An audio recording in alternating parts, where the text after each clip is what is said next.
In the last video, you guys saw me roll this 28,000 watt Harley Davidson 3-wheel golf cart, and now it's time to go through and fix everything that I broke.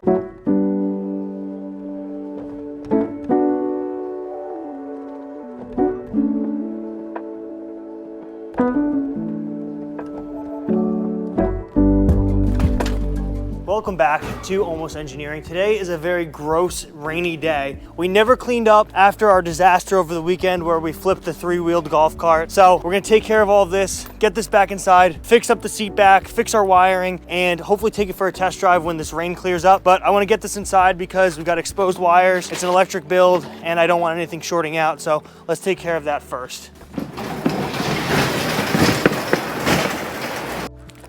Oh man, why does it have to be raining so hard today? I should have just brought this inside over the weekend. That was a mistake.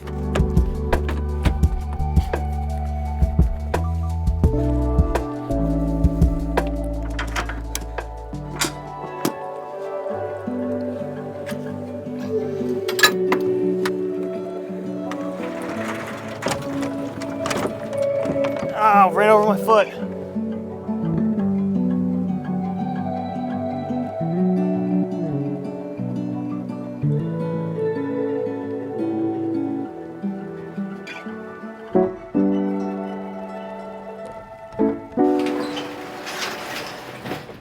Okay, first things first, we did use this over the weekend, and hopefully we'll get to the point where we can do a test drive today. So I'm gonna get this battery charged to full. That way, if we have time to do a test drive, we don't run out of battery. Always plug in the ground side first.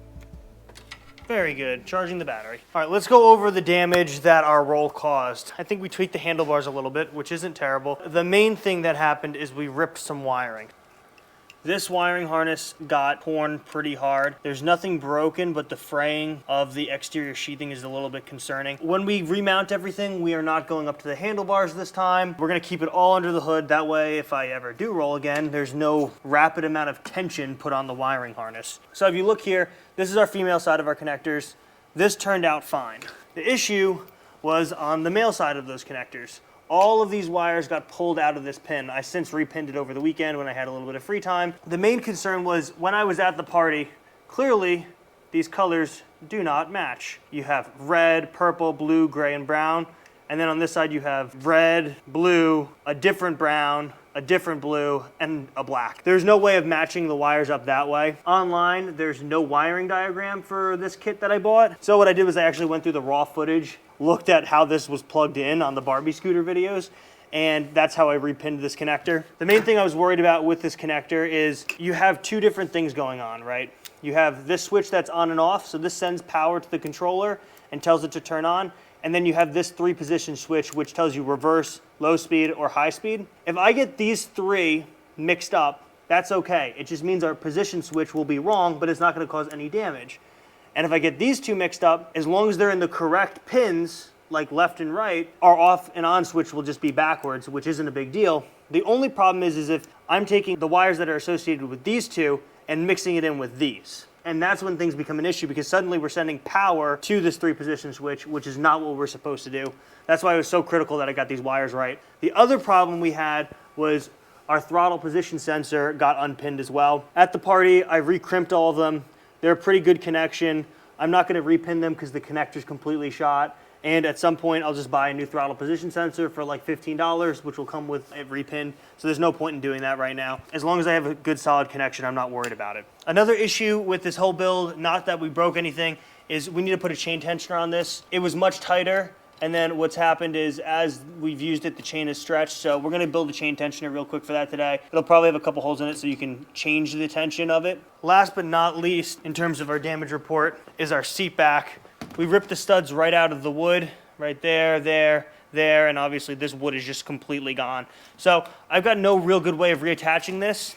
What I'm gonna do is probably just drill a couple holes in the steel that sits along here and then wood screw it in, and that'll hold for now. There's no way I can cut out a piece of wood and then inlay like studs into it so that way it can bolt to the seat. I just don't have those tools and ability to do that. So I'm gonna go on eBay and try to find one of these used. That way I can put it on. But for a quick fix, I think that'll do so we can get it driving and running again.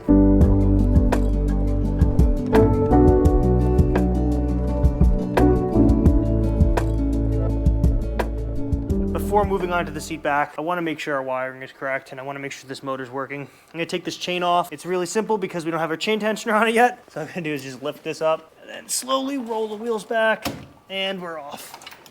Switch acquired. Bada bing, bada boom. We have a position switch. Throttle position switch is plugged in. And all we gotta do is plug the battery back in now.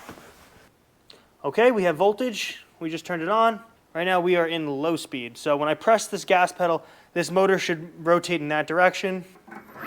And it does. Awesome. And now let's go to this one. Fixed it. Thank God. That is exciting.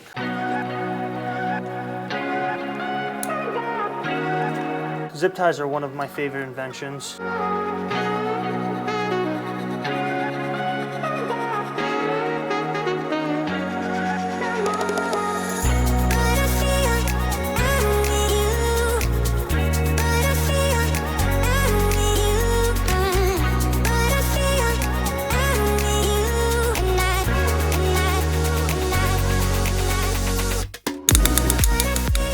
Okay guys, we've got everything zip tied down nice and tight. We've got our whole wiring harness underneath here now. Our 3-position switch is right here. We've got our on and off on the bottom, and then our forward, high speed, and low speed and reverse right here. If we ever roll again, which hopefully we don't ever roll again, we shouldn't have any wires being ripped apart because that really should not have happened to begin with. Let's move on to tackling our chain tensioning issue. If you watched our Monday video, you saw that my brother-in-law was driving this for about like 5 seconds, and the chain popped off on him when he was doing a donut, which again contributed to us probably flipping, because when I'm driving this thing and I'm doing drifts, the entire time I'm like feathering the throttle, not giving it full throttle because I'm worried about the chain popping off. So in some way that did contribute to us flipping, just for the sole fact that, you know, I didn't want to give it all of the throttle, which might have kept the tires from biting because I'm worried about the chain popping off. So we're going to design a part up with some cardboard, and then we'll throw it in CAD and cut it out with the plasma cutter.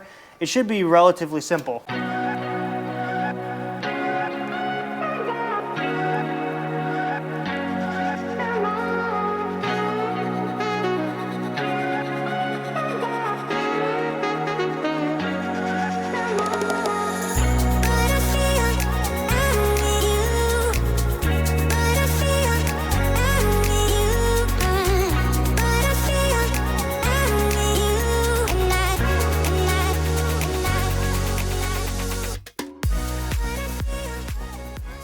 All right, let's go plug this in.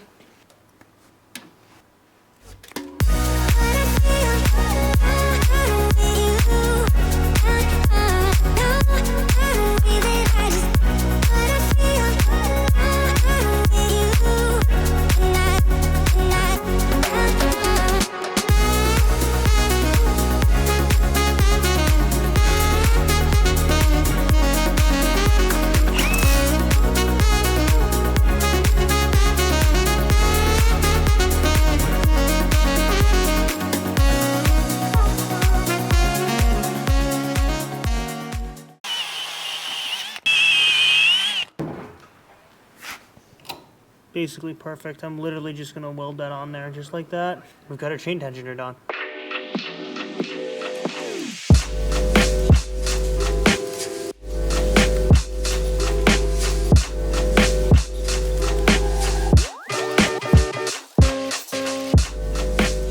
Look at how good this chain tensioner turned out.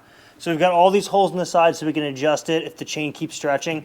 We can get more tension out of it. We can get closer to the sprocket. So like, let's say there's still like chain bunching up here and it's making it hop off the sprocket. We can move the guide further back. Or if it's creating an issue with how close it is, we can move it up further. That came out pretty good. Now it's time to move on to our seat back. The shorter the better, because we don't want to poke ourselves in the back. And also the thicker the better too. Let's go see how this works. It's not a permanent fix, but it's the best thing I can do for today.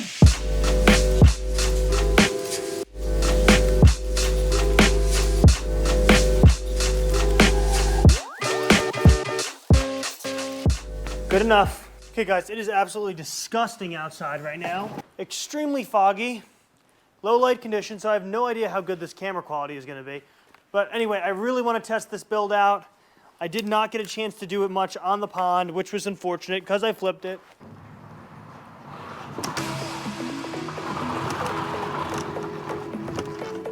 Tires are still heavily studded. Should be in sport mode now.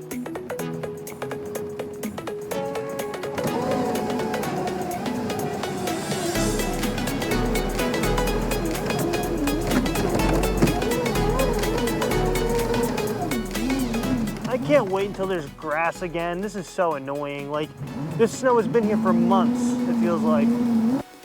So frustrating to have built something and not be able to drive it because the weather for weeks has not cooperated.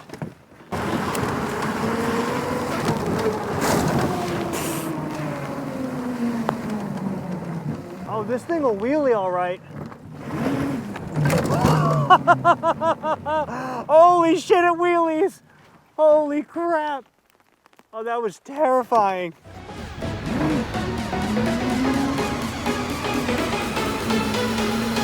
Turn that shit up.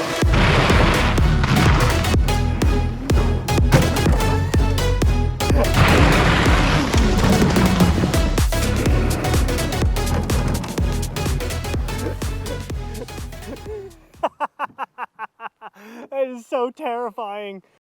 Okay guys, I hope you enjoyed seeing this thing wheelie for the first time. Hopefully the snow goes away soon so we can do it actually off-road and in a field so I can do it for longer than 2 seconds without having to worry about running into a tree. But I hope you guys enjoyed the video. Make sure you guys like, comment, and subscribe. I'll see you tomorrow.